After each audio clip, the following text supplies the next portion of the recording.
The chamber of the Starfold Assembly had not been silent in 900 years. Tonight it was silent enough to hear breathing. Delegates from 61 worlds sat beneath the shifting aurora of the dome ceiling, their bodies as varied as the stars that had made them. Chitinous, feathered, translucent, boned in glass, boned in nothing at all. Every one of them wore the same expression, translated across 1,000 different faces into the same universal grammar of dread. At the center podium stood Ambassador Calith Vren of the Thren assemblage, a being built like a folded blade, 4 narrow arms tucked against a carapace the color of old copper. His voice, when it came, had none of the ceremonial music his people were known for.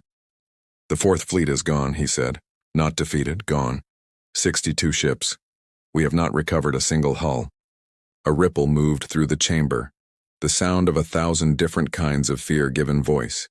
Clicks, hisses, a low collective moan from the gel-born delegates whose bodies changed color with emotion.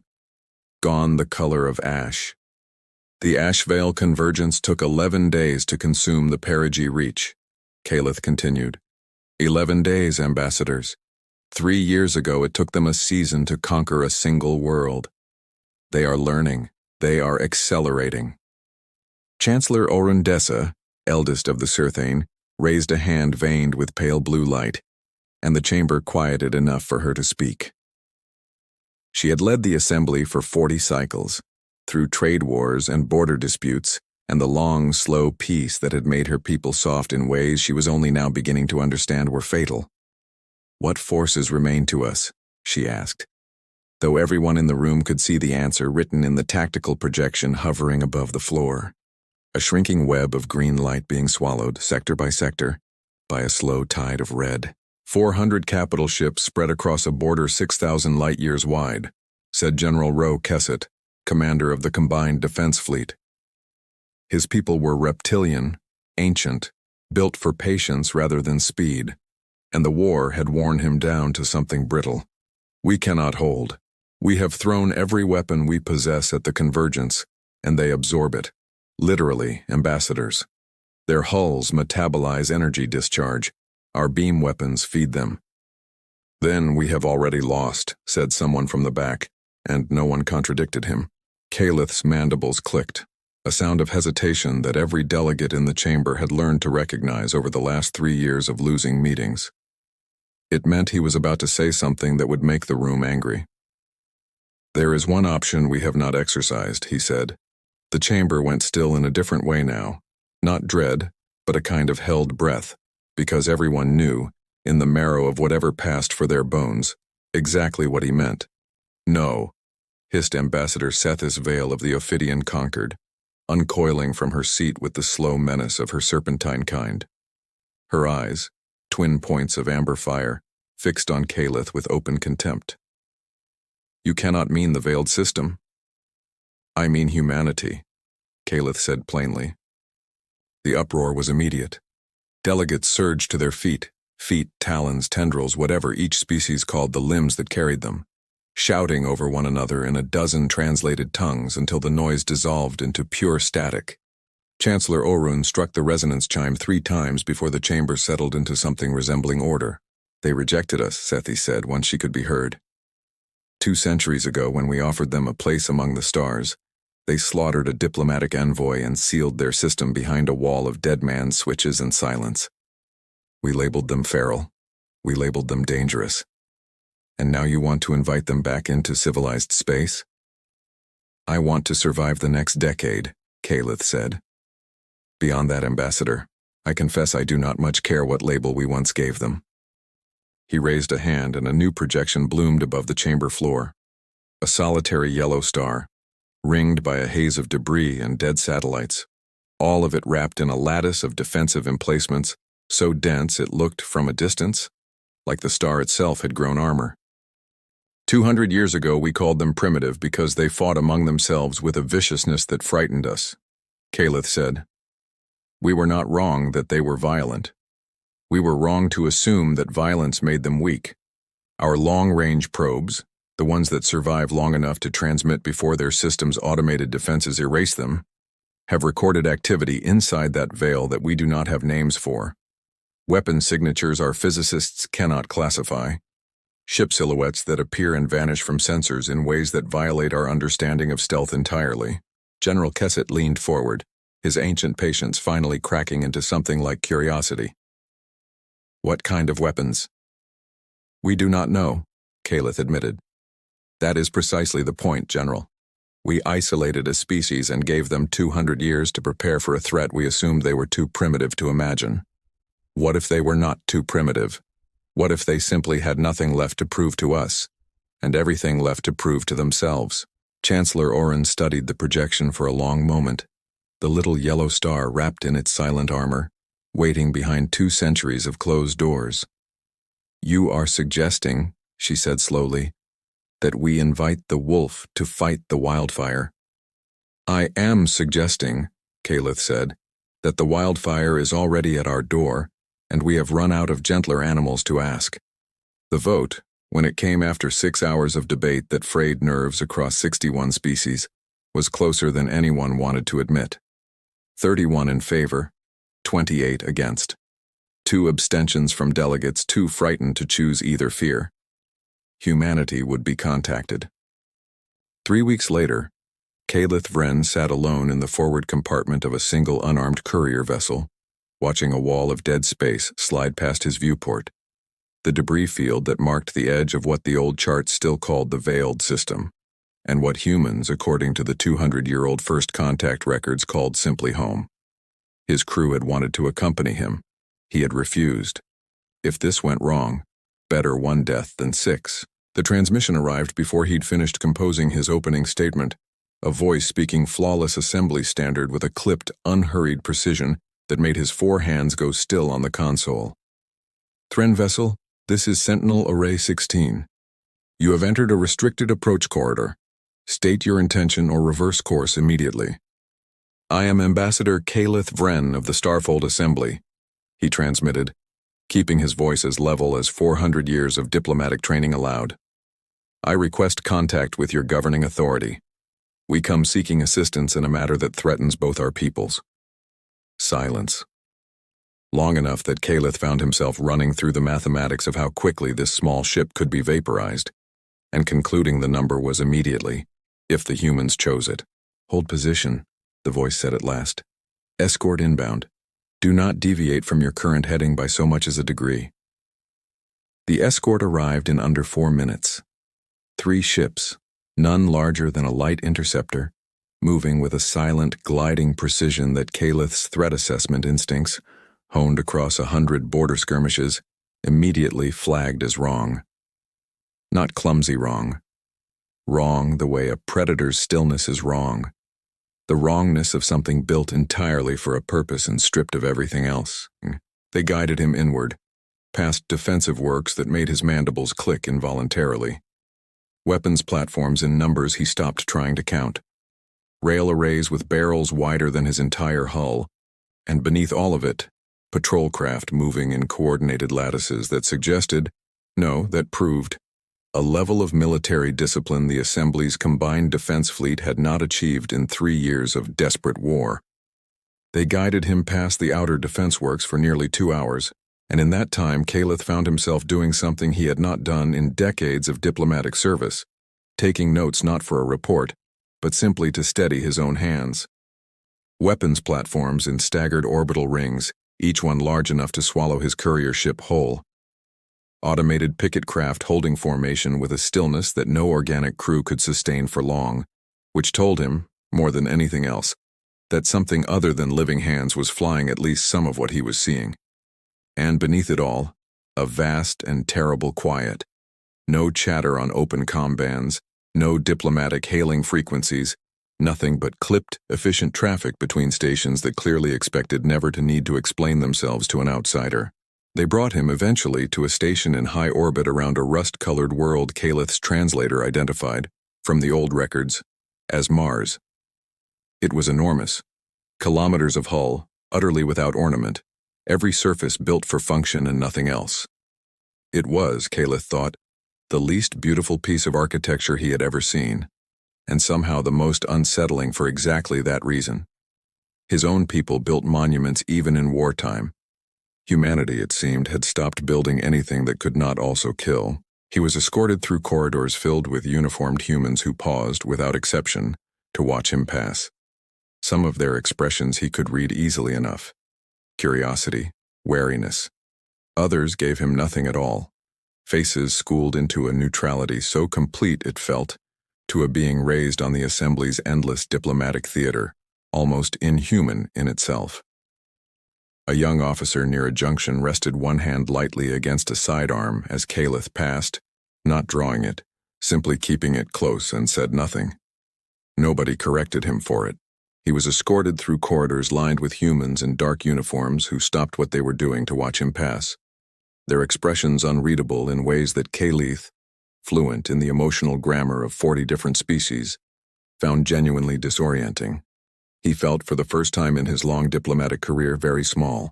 The room they brought him to held a single human, a woman, dark-haired, seated with a stillness that seemed less like calm and more like a coiled spring. Her uniform was black, unadorned but for a single silver bar at the collar. When she rose to greet him, she did so without hurry. "Ambassador Vren," she said, and her translator rendered the words in flawless Thren dialect. "Admiral Elena Voss, Sol Defense Command. Sit, please." Caliph folded himself into a chair built, he noted, to accommodate anatomies that were not human. Evidence, however small, of preparation, of intention.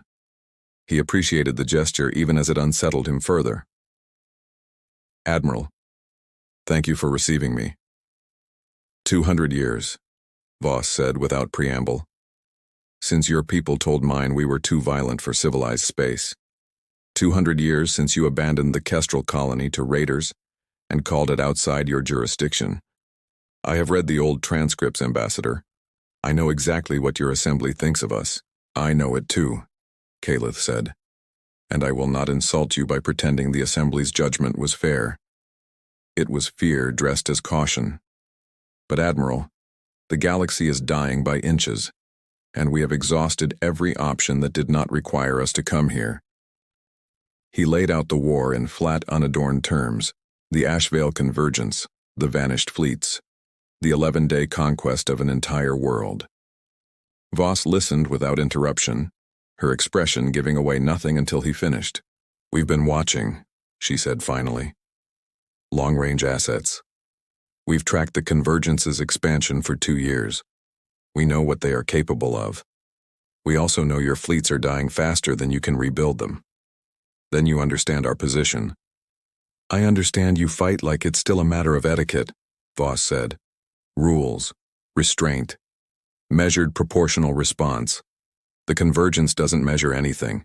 It consumes." She tilted her head slightly. "Are you asking whether we'll help you?" "I am asking," Caliph said, "whether humanity is willing to consider it." "We'll consider it," Voss said. "There will be conditions. If we commit forces, we commit them on our terms. No assembly oversight. No committees reviewing our tactics after the fact. You want our help? You accept how we choose to give it." "The assembly will agree to any terms you require," Caliph said too quickly, and heard the desperation in his own voice, and did not care. Voss studied him for a long moment, something unreadable moving behind her eyes. "Then humanity will send an expeditionary force," she said. 40 vessels. Consider it a demonstration." Caliph's spirits, which had risen at humanity will send, fell sharply at the number. 40, Admiral. The convergence commits fleets in the thousands. Our remaining combined forces number barely 400 hulls. "You came to us because your thousands are losing," Voss said, and something in her mouth curved, not quite a smile. Perhaps thousands were never the relevant number. 2 weeks later, in the command center of the Assembly's forward staging point at the Perigee Reach border, General Kessett watched the jump signatures resolve on the tactical display, and felt something in his ancient chest go very cold and very still. 40 ships dropped from transit in a formation so precise it looked less like a fleet arrival and more like a single mechanism unfolding. Assembly warships were built along elegant, curved lines, ornamented even in wartime, because beauty had never once in 1,000 years been considered a luxury the assembly could not afford. These ships were nothing like that. Angular, armored in slabs without a single decorative line, weapon mounts bristling from every surface like something grown rather than built. Ancestors, Kesset whispered. Those are not exploration vessels retrofitted for war. Those are warships built from the keel up to kill, and nothing else. Admiral Voss's face resolved on the primary display, calm, professional, betraying nothing of what her 40 ships represented. Admiral Voss, Earth Defense Fleet requesting mission briefing and tactical data, she said. Chancellor Oren herself had traveled to the staging point for this moment, and her voice, when she answered, carried the exhausted gratitude of a leader who had run out of other options weeks ago. Admiral, on behalf of the Starfold Assembly, thank you. We are grateful beyond words that your 40 ships have come. These are not all of our ships, Voss said, and the room went very quiet. These are what we judged safe to send without weakening home defense. We retain over 400 additional vessels in the Sol system. Consider this our expeditionary force, Chancellor. Nothing more. 400 more.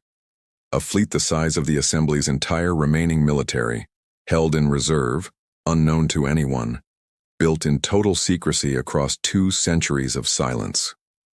Kesset felt the cold in his chest deepen into something closer to awe, and beneath the awe, something else.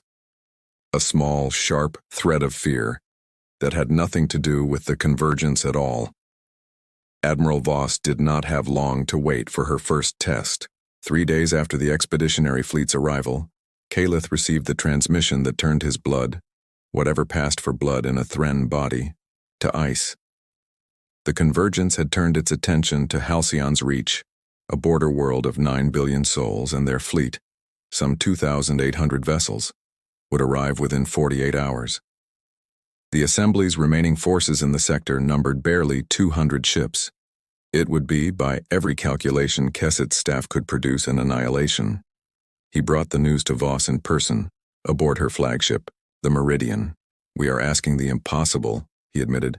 I know this. Your fleet has barely begun coordinating with our command structure. Your ships have not trained alongside ours. But 9 billion people will die in 48 hours if no one comes. Voss was silent for exactly 3 seconds. Then she turned to her communications officer. Signal all vessels, she said. Full battle readiness. We jump to Halcyon's Reach in 30 minutes. She looked back at Kaleth. We fight our way, Ambassador. No oversight, no after-action inquiries into our methods. We arrive, we end this, we leave. Agreed, Kaleth said immediately. Thank you, Admiral. Thank you. 30 minutes later, 40 human warships vanished from assembly space in a single synchronized flash, leaving behind a command staff that had no framework at all for what they were about to witness.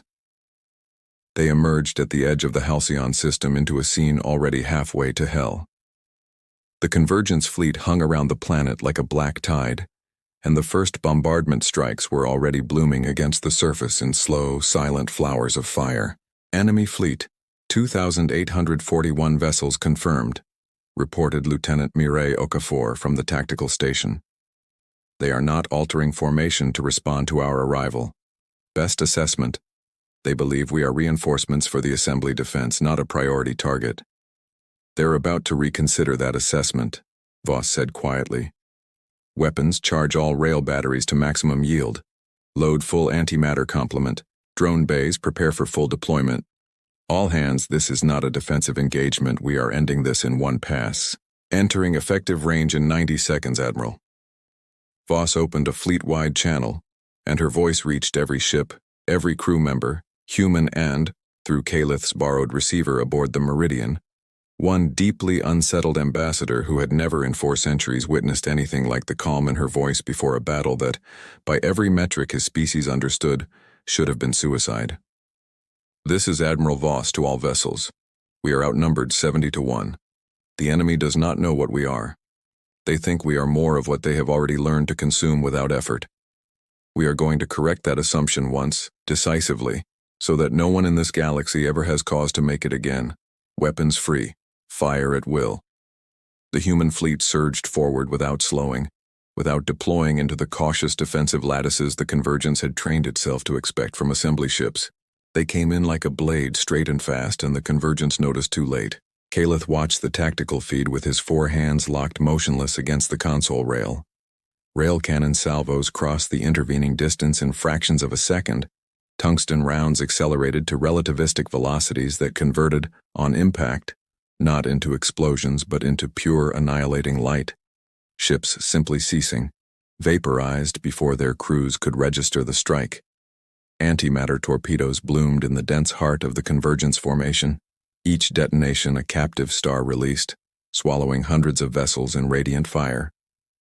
And then the drones came, tens of thousands of small, impossibly coordinated machines pouring from the human fleet's launch bays like a swarm given purpose, threading through Convergence point defense fire with a precision that made Calith's mandibles click uncontrollably, slamming into enemy hulls by the hundred, tearing through armor from the inside. The battle lasted 6 minutes and 11 seconds. When it ended, 2,600 Convergence vessels had been destroyed. The remainder fled into transit, scattering in directions that suggested panic rather than tactics. Human losses: 0 ships destroyed, 3 with minor damage. The silence that followed on the Meridian's bridge was not the silence of victory. It was the silence of an entire species recalculating everything it thought it understood about the universe. "Status of the planet," Voss said into that silence, her voice unchanged. "Bombardment ceased, Admiral. Heavy damage to 2 coastal cities, casualties in the low millions, remaining 9 billion safe." Voss nodded once. "Contact the Assembly Relief Fleet. Tell them the enemy has been eliminated from the system. Proceed with evacuation and recovery." Commander Daniel Reyes, her second, spoke quietly from beside her chair. "Admiral, every ship in this sector just watched us do that. There will be questions." "I know," Voss said. "Let them ask." The questions came as she knew they would in the form of an emergency session of the Starfold Assembly, convened within the day, every delegate seat filled, the great chamber louder and more frightened than it had been even on the night they voted to make first contact. Ambassador Sethis Vale spoke first, uncoiling from her seat with venom in every syllable. "We invited a wildfire to fight a flood, and now we are drowning in a different way. 2,600 vessels destroyed in 6 minutes. 0 human losses. Explain to this chamber how this is possible, Chancellor, before you ask us to celebrate it." "I share the concern," Calith said, rising before Arun could answer. "But Ambassador, 9 billion people are alive tonight who would otherwise be dead. Explain to me how that is a tragedy." "I am not calling their victory a tragedy," Sethis hissed. "I am calling it a warning. A species capable of that violence answers to no one. Today they burned our enemy. What convinces you they will not one day decide to burn us?" The debate raged for hours, delegate after delegate rising to argue one side or the other. A delegate from the Hollow Reef Concord, whose people communicated in slow pulses of bioluminescence, flashed a pattern that translated roughly as "We owe them our children's lives and we are ashamed to be afraid of the debt." An elder from the Surthane's own homeworld argued that the Assembly had no right to summon a power it could not also refuse, and that having opened the door once, it would never again be able to close it. A young representative, barely confirmed in his seat, still learning the chamber's unspoken rules, rose to ask, quietly, whether anyone present had stopped to consider what it must have cost humanity to build that much death, and never once use it on each other again, once they'd chosen peace among themselves. No one had a ready answer for him, and the silence that followed was, in its own way, more damning than any of the shouting that came before it. It was into that silence, finally, that Chancellor Orun, exhausted, called for the human representative to address the chamber directly. Admiral Voss entered through the great doors flanked by 2 officers, her dress uniform unadorned but for the single silver bar, and crossed the chamber floor with the same unhurried stillness Calith remembered from their first meeting. Every eye in the room, across 61 species and 100 different ways of seeing, tracked her approach. "Admiral," Orun said, "the Assembly has questions regarding the engagement at Halcyon's Reach." "I expected as much," Voss said. "Ask them." Sethis did not wait for procedure. Explain your weapons, Admiral. Explain how you developed capabilities that violate physical principles this assembly has confirmed for 1,000 years. We developed our technology across 2 centuries of research conducted without oversight, Voss said. No ethics committee telling us which avenues to abandon. No assembly of frightened neighbors deciding which weapons were too dangerous to build. We built everything we judged necessary to survive, and today those weapons saved 9 billion lives that your combined fleet could not. You possess power that exceeds anything the assembly can match, said Representative Yun Pillai of the Avian Concord, her feathered crest flattening in open unease. This creates an imbalance many of us find deeply uncomfortable. I understand the discomfort, Voss said. I do not intend to resolve it by pretending to be weaker than we are. Humanity possesses advanced capability. We used that capability to defeat your enemy. If the assembly wishes to develop similar strength, that is a choice available to you. We will not apologize for refusing to handicap ourselves for anyone's comfort. Then what do you want? General Kesset asked, his old voice carrying clearly across the chamber. Territory, resources, a seat of power within this assembly. Name it, Admiral, so that we understand what we have invited into our house. We want none of those things, Voss said. We want our independence respected. We want Sol System and its colonies left entirely alone. We want assurance that no external power will ever again threaten our home. That is the whole of it. Then why fight for us at all? Sethis pressed. If your only concern is your own security, strategic reality, Voss said without hesitation, the convergence would not have stopped with the assembly. Eventually it comes for everyone, including us. Better to end that threat now, with allies however reluctant, than face it alone later, when it has grown larger still. The bluntness of the answer settled over the chamber like a held breath. It was not the language of a savior. It was not comforting. But it had the unmistakable ring of complete honesty, and in a room that had spent 2 centuries fearing this species precisely because it could not predict them, honesty landed harder than any reassurance could have. Chancellor Orun rose slowly. Admiral, can you offer this assembly any guarantee that your power will not one day be turned against us? No, Voss said simply. I can tell you humanity has no present intention of aggression toward assembly worlds. I can tell you we prefer peaceful coexistence. I cannot offer guarantees beyond that, and I would not trust anyone who claimed otherwise. What I can offer is this: a formal defense compact. Humanity commits to the security of assembly space against external threats. In exchange, the assembly recognizes Sol System's full sovereignty, establishes formal diplomatic relations, and both parties share limited strategic intelligence. Nothing classified, enough to help you defend yourselves better than you currently can.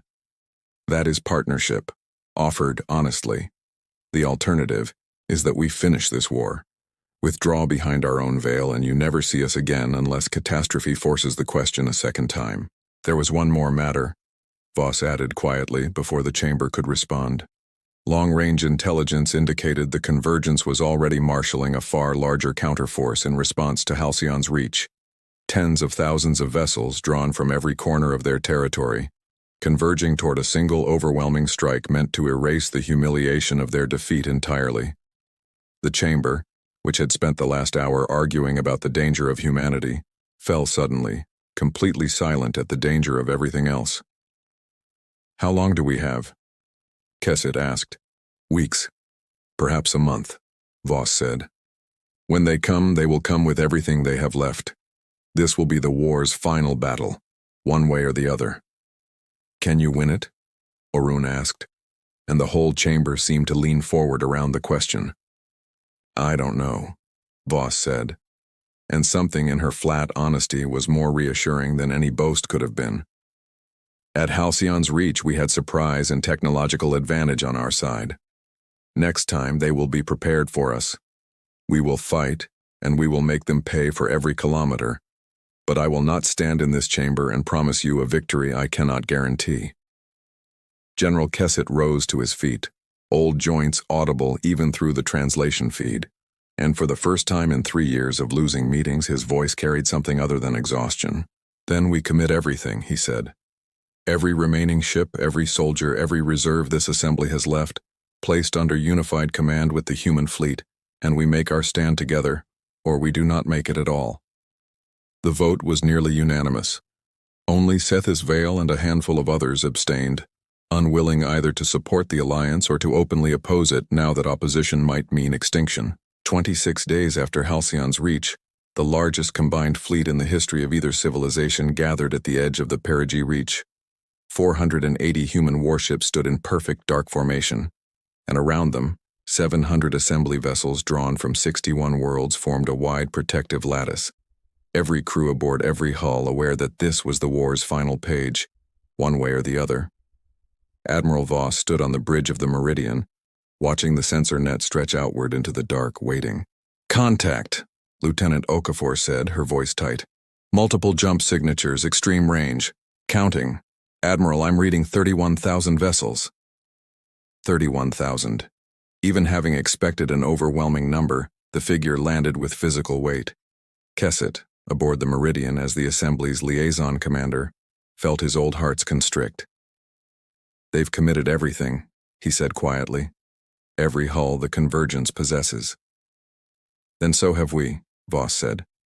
"Status of Assembly forces. 700 ships confirmed ready under unified tactical command," Kesset reported. It had cost the Assembly's pride dearly, placing their entire remaining fleet under a foreign admiral's authority.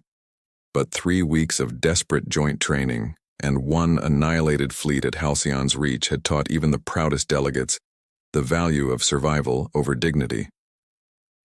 Voss opened the combined fleet channel, her voice carrying to over 1,000 ships and crews across 2 civilizations that 200 years ago had regarded one another as strangers, and 3 years ago as enemies. "This is Admiral Voss to all vessels," she said. "The Convergence has brought 31,000 ships to this battle. They outnumber us better than 25 to 1. They believe overwhelming mass will erase the disadvantage our weapons gave us at Halcyon's reach. They are half right. Mass matters. They have more of it than we have ever faced." A pause, letting the number settle across every bridge in the fleet. They are also wrong, because they believe they are facing the same isolated species that fled behind a wall 2 centuries ago, and the same fractured assembly that has been losing this war for 3 years. They are not facing either of those things anymore. They are facing an alliance that has learned, adapted, and trained together for exactly this moment. Today we do not fight for glory. We fight because if we lose here, there is no second chance for either of our peoples. So let us make certain we do not lose. The combined fleet surged forward, and this time there was no reckless charge.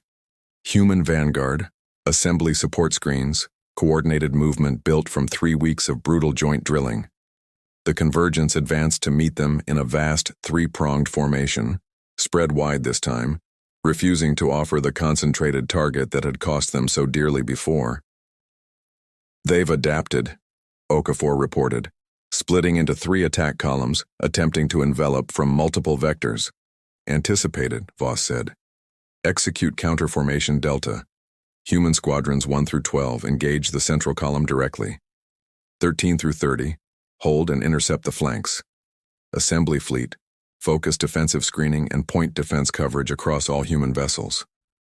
The order propagated across the combined fleet in seconds, ships shifting formation with a fluid precision that 3 weeks earlier would have been impossible, and the 2 fleets closed. The Convergence opened fire first at maximum range, 31,000 vessels unleashing a wall of directed energy and plasma ordnance that lit the void like a dying sun. The human fleet's shields, which had shrugged off the Convergence's fire at Halcyon's reach almost contemptuously, now strained and flickered under the sheer accumulated mass of the barrage. "Shields down to 62% across the fleet," Reyes reported, tension audible for the first time. "This is a different kind of pressure, Admiral. We can't dismiss this volume of fire." "We don't need to dismiss it," Voss said. "We need to survive it long enough to answer it. Range to effective weapons distance? 20 seconds. 2 assembly ships died in those 20 seconds, their shields simply overwhelmed, and Kesset watched the losses register on the tactical display with an old soldier's grief that had learned, across 3 years of war, not to show itself on his face. "Effective range achieved," Okafor said. "Fire," Voss ordered. 480 human warships answered as one. Rail cannons and synchronized salvos, antimatter payloads distributed with calculated precision across the densest cluster of the Convergence's central column, drone swarms pouring out in the hundreds of thousands. The central column, some 9,000 vessels strong, simply stopped existing in any coherent form within 90 seconds. "Central column eliminated," Okafor reported, disbelief audible even through her professional discipline. "Enemy flanking forces attempting to withdraw and regroup." "Do not let them regroup," Voss said. "All squadrons pursue. Keep them fragmented. Do not give them time to reform a coordinated defense." The battle that followed was not the single overwhelming stroke of Halcyon's reach. It was hours of grinding, coordinated warfare, human ships breaking convergence formations apart, while assembly vessels absorbed missile fire meant for their allies and extended sensor coverage beyond anything human tracking alone could achieve. Twice the Convergence attempted to isolate a human squadron by flooding a single sector with sheer numbers, and twice assembly cruisers threw themselves into the gap to buy the seconds needed for reinforcement, their commanders accepting losses that would have been unthinkable 3 years earlier, when trust between the two fleets had not yet been paid for in blood. A Thren destroyer, the Ashwake, took a plasma strike meant for a crippled human frigate and held formation anyway, venting atmosphere from 4 decks, until the frigate's crew could complete an emergency jump to safety. Its captain would later say when asked why that there had not seemed to be a question worth asking. It was not perfect. Ships died on both sides. Mistakes were made and paid for in hulls and crews, and more than once Voss watched a formation break half a second too late, or a drone swarm arrive half a second too slow, and knew exactly what that half second would cost in names she would have to read later, alone, in the casualty logs. But the Alliance held, hour after hour, and the Convergence's numbers, however vast, began to bleed away faster than they could be replaced. By the 6th hour, the Convergence broke. "They're disengaging across all sectors," Okafor reported. "Confirmed. Mass transit signatures. Full retreat." A ragged cheer went up across the combined fleet's open channels, human and assembly crews celebrating together in a dozen languages and 100 different registers of relief. Voss did not join it. She studied the tactical display in silence, watching the remaining Convergence ships flee into the dark. Some 14,000 of them, battered but not annihilated. "Casualty report," she said. 26 human vessels destroyed, 41 damaged but recoverable, Reyes said. "Assembly forces report 118 destroyed, 260 damaged. Combined casualties approximately 14% of committed forces. The Convergence lost over 17,000 ships." "Will they come back?" Kesset asked quietly. "Not soon," Voss said. "We broke their main strength today. It will take them years to rebuild anything resembling this force, and by then, this alliance will be stronger than they can plan for." She opened the fleet-wide channel one final time. "All vessels, this is Admiral Voss. You fought today with skill and courage, every one of you, human and assembly alike. The victory belongs to all of us. Well done." Ambassador Kaleith's face appeared on her personal display moments later, his mandibles clicking in something that, after 3 years of learning human expression, Voss now recognized easily as joy. "Admiral," he said, "on behalf of the Starfold Assembly, thank you. You saved us. All of us." "We saved each other, Ambassador," Voss said. "Your ships held the line today as surely as ours did. This victory is not humanity's alone. I have a request of the Assembly on your behalf, if you'll permit it," Kaleith said. "Full membership, equal standing, equal voice, mutual defense obligations in both directions. It is time this galaxy stopped treating your people as strangers at the edge of the map." Voss was quiet for a moment, looking out at the drifting wreckage of a battle that had cost so much and decided so much more. Put the proposal forward, Ambassador. I think, after today, you'll find very little opposition. The vote came 3 days later, and it was unanimous. Even Scythi's Vale, who understood well enough that opposing humanity now would be both futile and unwise, cast her vote in favor. Earth accepted the invitation without hesitation, and for the first time in 200 years, human representatives walked the halls of the Starfold Assembly not as petitioners standing at a closed door, but as equals among equals. Admiral Voss was offered command promotions and honors enough to fill a museum. She declined most of them, accepting only a joint appointment as both Earth Defense Fleet Admiral and senior military liaison to the Assembly, because someone, she said, needed to make sure the Alliance actually held once the immediate danger had passed. Standing later at the observation deck of the Meridian, watching human and Assembly repair crews work side by side to patch the wounds of the battle, Voss allowed herself, for just a moment, something like peace. 200 years ago, her people had been told they were too dangerous for civilized space and driven behind a wall of their own building. Today, that same danger had been the thing standing between an entire galaxy and its extinction. They had not stopped being dangerous. They had simply finally been dangerous on behalf of something worth protecting. The wounds of 2 centuries would not heal in a season, or perhaps even in a lifetime. Trust, hard-won and easily broken, remained fragile between 2 peoples who had spent so long as strangers to one another. But it was a beginning, a real one. And for the first time in longer than she could remember, Elena Voss believed that whatever came next for humanity, it would not have to be faced alone. Late that night, ship time meaning nothing so far from any sun, she recorded a single message and sent it back through the relay toward Sol, toward a planet full of people who had spent 200 years bracing for a threat they could not name, and who would now for the first time get to hear that the waiting had bought them something worth the cost. "This is Admiral Voss," she said. "The war is over.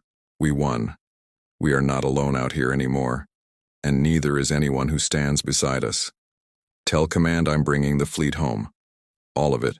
And tell them home just got a little bigger than it used to be." She closed the channel and for a long time simply watched the stars, the same stars her grandmother had watched from a dying colony ship 2 centuries before anyone believed humanity could be anything other than what it had almost destroyed itself becoming. Perhaps, Voss thought, that was the whole of what they had proven today. Not that humanity was dangerous, which no one in this galaxy would ever again need convincing of, but that danger, pointed at the right target and tempered by the right restraint, could become something else entirely. A shield instead of a blade. A promise instead of a threat. It was a small thing in the end, against the scale of everything the last 4 years had cost. But standing there in the quiet after the storm, watching human and Assembly crews working side by side under an unfamiliar sky, Elena Voss thought it might, after all, be enough to build on.